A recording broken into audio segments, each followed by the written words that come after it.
الحمد للہ والصلاة والسلام علی رسول اللہ اما بعد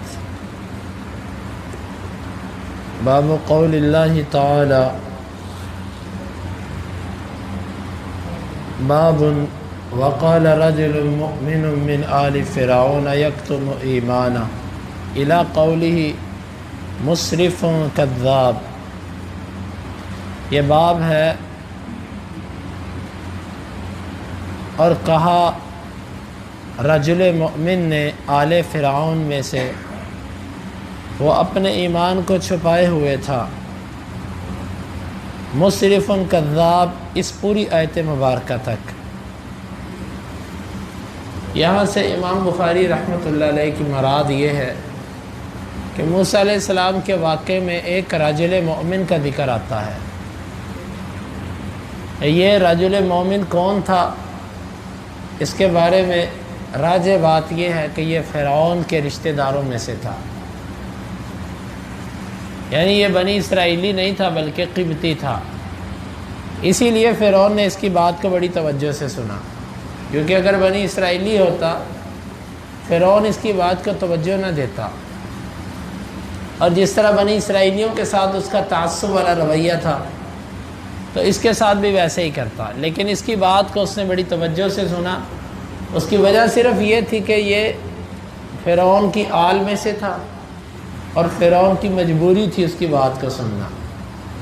اس کا نام کیا ہے؟ اس کے نام کے بارے میں مختلف اقوال ہے، نام جاننے کی ضرورت نہیں ہے، نام اس کا کچھ بھی ہو سکتا ہے، لیکن یہ ایک مومن آدمی تھا جس کو اللہ تعالیٰ نے بچا لیا۔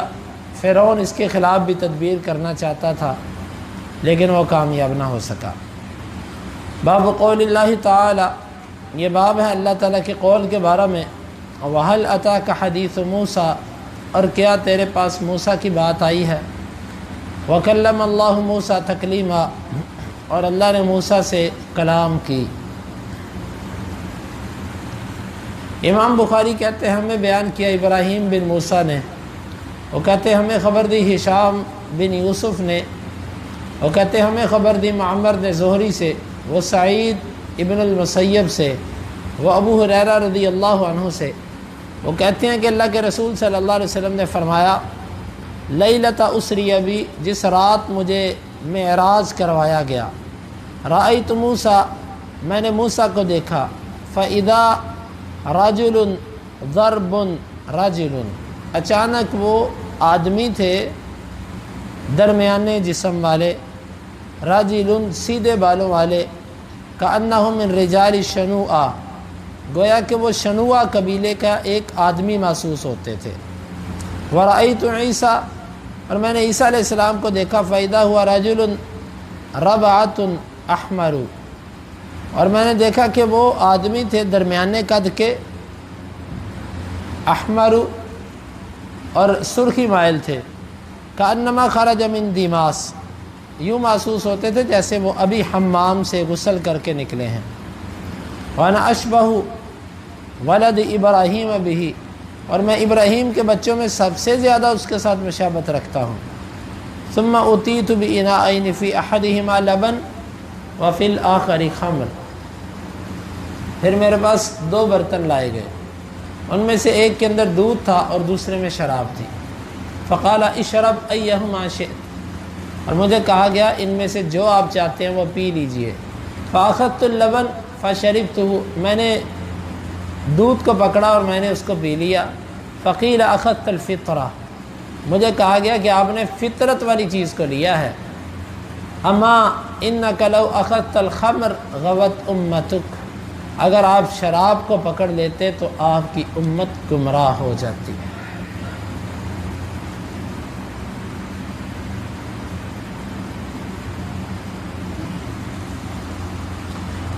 اس حدیث مبارکہ میں اللہ کے نبی صلی اللہ علیہ وسلم نے معراج کی رات 3 انبیاء کرام کے ساتھ ملاقاتوں کے بعد ان کی جسمانی ہیئت اور کیفیت کو بیان کیا۔ انبیاء کرام سے جو ملاقاتیں تھیں یہ کیسی تھی؟ آیا کہ ان کے جسم جو قبروں میں تھے جسم مبارک وہی آسمانوں پر تھے، روحیں تو آسمان پر تھیں، لیکن جسم بھی قبر والے تھے، یا اللہ نے ان کو جنت کے جسم دیے تھے؟ بظاہر یہ معلوم ہوتا ہے کہ یہ ان کے اصلی جسم تھے، اصلی جسم تھے، کیونکہ اللہ کے نبی صلی اللہ علیہ وسلم جو اس کی تشبیہ بیان کر رہے ہیں یہ دنیا والے جسم کی کیفیت ہے۔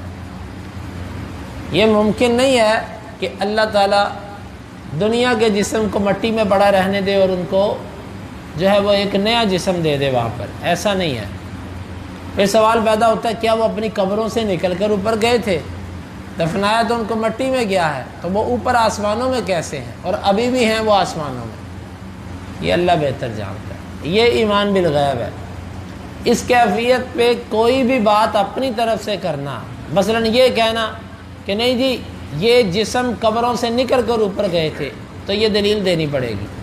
اگر کوئی یہ کہتا ہے کہ نہیں یہ جسم نہیں تھے، وہ ایک نیا جسم تھا، تو دلیل دینی پڑے گی۔ اس لیے اس پر خاموشی بہتر ہے۔ یہ ایمان بالغیب ہے، حدیث کے اندر آتا ہے، اس پر ہمارا ایمان ہے۔ وہ جسم تھے، بظاہر یہی معلوم ہوتا ہے کہ یہ وہی جسم تھے جس میں انہوں نے زندگیاں گزاری، تبھی تو آپ ان کی کیفیت بیان کر رہے ہیں۔ سب سے پہلے موسیٰ علیہ السلام کے بارے میں فرمایا کہ وہ ایک پتلے سے جسم کے آدمی تھے۔ موسیٰ علیہ السلام کا جسم ایسا تھا کہ اس کے اوپر گوشت نہیں تھا، جس طرح بعض لوگ ہوتے ہیں نا سکے سے، ان کے جسموں پر گوشت نہیں ہوتا۔ موسیٰ علیہ السلام کا جسم ایسا تھا، اور ان کے بال سیدھے تھے، یعنی ان کے بالوں میں گنگریالہ پن نہیں تھا، بالکل سیدھے بال جس طرح کئی لوگوں کے ہوتے ہیں۔ تو موسیٰ علیہ السلام ایسے تھے۔ اب نے فرمایا کہ وہ یوں محسوس ہوتے تھے جیسے شنوعہ قبیلے کا کوئی آدمی ہوتے ہیں۔ شنوعہ یہ یمن کا ایک معروف قبیلہ ہے، پرانا عرب قبیلہ شنوعہ۔ تو آپ نے فرمایا وہ شنوعہ قبیلے کا ایک آدمی معلوم ہوتے تھے۔ اور پھر عیسیٰ علیہ السلام کے بارے میں فرمایا کہ وہ درمیانے قد کے آدمی تھے، ان کا قد نہ زیادہ لمبا تھا اور نہ چھوٹا تھا، درمیانے تھے، لیکن رنگ ان کا ایسا ہوتا تھا، ایسا سرخی مائل صاف شفاف رنگ تھا کہ جیسے کوئی بندہ غسل خانے سے نہا کر نکلے تو اس کے چہرے پر صفائی اور سرخی کی طرف اس کے رنگ کا میلان ہو۔ تو یہ کیفیت تھی عیسیٰ علیہ السلام کی۔ تو عیسیٰ ایسے تھے۔ اور پھر ابراہیم کی باری آئی تو آپ نے فرمایا کہ سب سے زیادہ ابراہیم کے مشابہ میں ہوں۔ ابراہیم کی اولاد میں سے کوئی ان کے مشابہ نہیں ہوا، نہ اسحاق، نہ یعقوب، نہ یوسف، کوئی بھی نہیں، سب سے زیادہ ابراہیم کے مشابہ میں ہوں، الحمدللہ۔ اور یہ دلیل بھی ہے کہ ابراہیم علیہ السلام اللہ کے نبی صلی اللہ علیہ وسلم کے بعد سب سے افضل ترین نبی ہیں۔ سب سے پہلے آپ اور آپ کے بعد ابراہیم علیہ السلام۔ ویسے جب تک آپ کو علم نہیں تھا آپ سب سے افضل ابراہیم علیہ السلام کو ہی سمجھتے تھے، لیکن جب آپ کو بتا دیا گیا کہ یہ اعزاز اللہ نے آپ کو دیا تو پھر آپ اس پر اللہ کا شکر کرتے تھے اور فخر نہیں کرتے تھے۔ پھر آسمانوں پر آپ کو 2 برتن پیش کیے گئے۔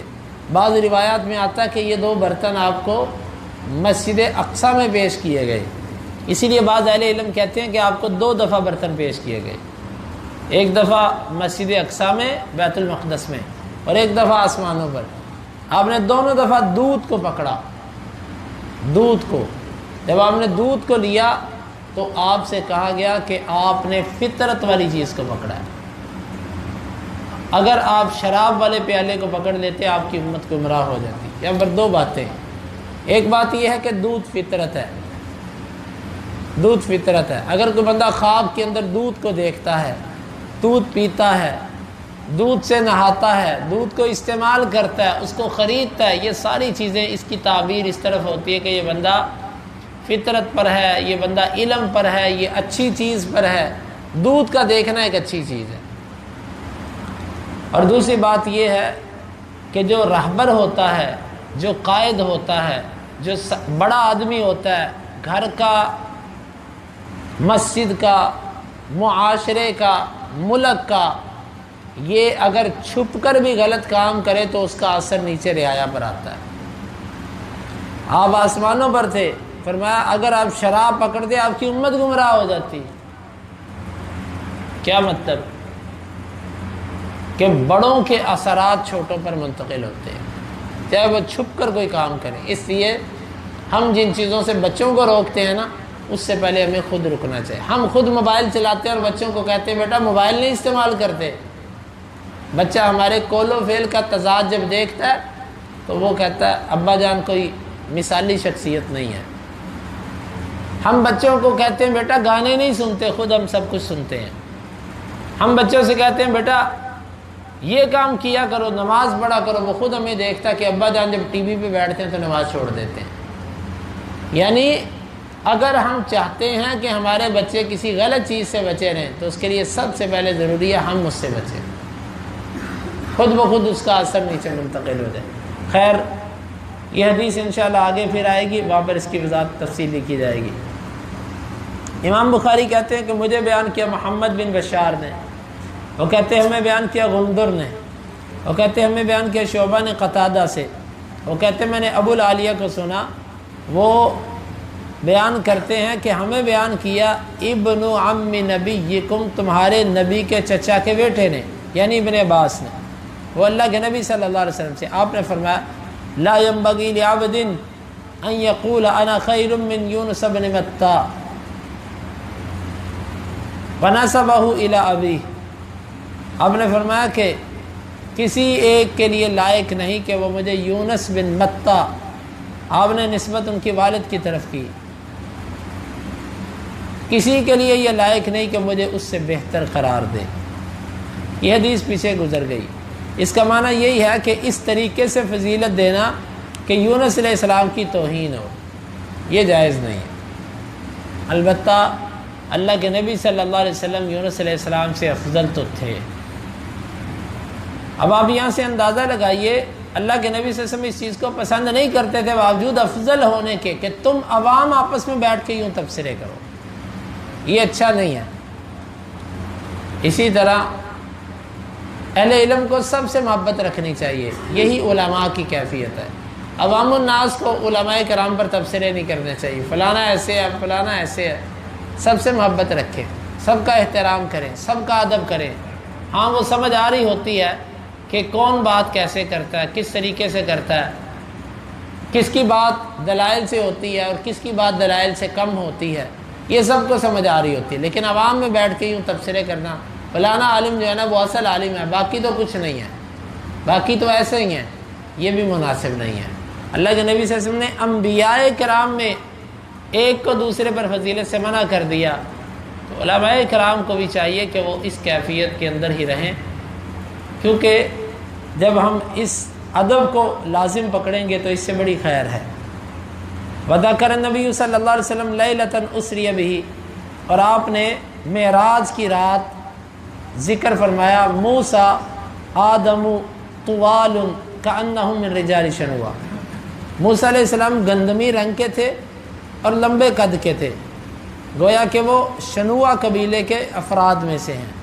وقال عیسیٰ جعد مربوع، اور آپ نے فرمایا جو عیسیٰ تھے یہ گنگریالے بالوں والے تھے اور درمیانے قد کے تھے۔ وذکر مالکا خازن النار، اور آپ نے مالک کا ذکر کیا جو کہ آگ کا ایک داروغہ تھا۔ وذکر الدجال، اور آپ نے دجال کا بھی ذکر کیا۔ یہ حدیث پیچھے گزر چکی، ان کی وضاحت ہو چکی۔ امام بخاری کہتے ہیں ہمیں بیان کیا علی بن عبداللہ نے، وہ کہتے ہیں ہمیں بیان کیا سفیان نے، وہ کہتے ہیں ہمیں بیان کیا ایوب سختیانی نے، اور ابن سعید بن جبیر سے، وہ اپنے والد سعید بن جبیر سے، وہ ابن عباس رضی اللہ عنہما سے، ان نبی صلی اللہ علیہ وسلم لما قدم المدینہ، اللہ کے نبی صلی اللہ علیہ وسلم جس وقت مدینہ تشریف لائے، وجدہم یصومون یوما، آپ نے دیکھا کہ یہ لوگ ایک دن روزہ رکھتے ہیں، یعنی یوم عاشوراء، یعنی 10 محرم کا۔ فقالوا ھذا یوم عظیم، وہ کہنے لگے یہ بہت بڑا دن ہے۔ وَهُوَ يَوْمٌ نَجَّى اللَّهُ فِيهِ موسیٰ، یہ وہ دن ہے جس میں اللہ نے موسیٰ کو نجات دی۔ وَأَغْرَقَ آلَ فِرْعَوْنَ، اور آل فرعون کا اللہ نے غرق کیا تھا۔ فَصَامَ مُوسَىٰ شُكْرًا لِلَّهِ، موسیٰ علیہ السلام نے اللہ کا شکر ادا کرتے ہوئے روزہ رکھا۔ فقال، پس آپ نے فرمایا انا اولا بموسیٰ منہم، میں ان لوگوں سے موسیٰ کے زیادہ قریب ہوں۔ فصامہ، پس آپ نے بھی روزہ رکھا۔ وامر بصیامہ، اور آپ نے اس کے روزہ رکھنے کا حکم دیا۔ یہ حدیث مبارکہ تفصیلاً پیچھے گزر چکی ہے۔ یعنی عاشورہ کا روزہ آپ نے اس لیے رکھا کہ موسیٰ علیہ السلام کو اللہ نے فرعون سے نجات دی تھی، موسیٰ علیہ السلام نے بھی رکھا۔ اب نبی ایک کام کرے وہ سنت ہوتا ہے، لیکن ہم اپنی طرف سے کسی کام کو جاری نہیں کر سکتے۔ کوئی بندہ یہ نہیں کہہ سکتا کہ اللہ کے نبی نے موسیٰ علیہ السلام کے کامیاب ہونے کی وجہ سے، نجات پانے کی وجہ سے روزہ رکھا، لہذا آج بھی اگر کوئی یہودی عیسائی خاص دن مناتے ہیں تو ہم بھی اس کی وجہ سے ان کی موافقت کریں، ایسا نہیں ہو سکتا۔ ہمارے نبی صلی اللہ علیہ وسلم نے جو کیا وہ سنت تھا، لیکن جو کام آپ نے نہیں کیا آج ہم اگر اس کو اختیار کرتے تو وہ بدعت کے زمرے میں چلا جائے گا۔ اللہ رب العالمین سے دعا ہے اللہ تعالی ہمیں ان احادیث کو سمجھنے کی اور ان کے تقاضوں کو پورا کرنے کی توفیق عطا فرمائے۔ اللہم انفعنا بما علمتنا وعلمنا ما ينفعنا وزدنا علما وآخر دعوانا ان الحمد للہ رب العالمین۔ حدیث نمبر 3394، 95، 96 اور 97، 4 حدیث۔